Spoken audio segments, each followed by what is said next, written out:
আমি একটি সুসংবাদ দিচ্ছি। এটা আসলে আমাদের কোনো হাতে গোয়া নয়, হয়তো রব্বুল আলামিনের ফয়সালা। আজকের এই ইসলামী মহাসম্মেলনে প্রধান অতিথি হিসেবে দাওয়াত করা হয়েছে আওলাদে রাসূল হযরতুল আল্লামা মুফতি আফফান মনসুর ফুরি দামাত বারাকাতুহুম। আপনারা হয়তো জানেন, হাদি হত্যার বিচারের দাবিতে সারা বাংলাদেশ উত্তাল। একে কেন্দ্র করে ভারতের নরেন্দ্র মোদী, ভারত থেকে যে সমস্ত উলামা একরাম তথা মুসলমানরা বিভিন্ন দেশে সফরে যায়, বিশেষ করে বাংলাদেশে সফরে আসেন, সকলের ভিসা বন্ধ করে দিয়েছে।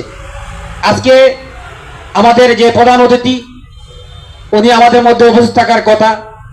হযরতের আজকেই 4-5টা আলোচনা ছিল, কিন্তু এরপরেই হুজুরের ইচ্ছা নয় এবং কমিটি বা আমাদের ইমাম সাহেব হুজুরের কোনো অপারগতা নয়, সকলে আপ্রাণ চেষ্টা করেছেন, কিন্তু ভিসা বন্ধ থাকার কারণে উপস্থিত হতে পারেন নাই। এজন্য আমরা আন্তরিকভাবে আপনাদের কাছে দুঃখিত, ক্ষমা চাচ্ছি।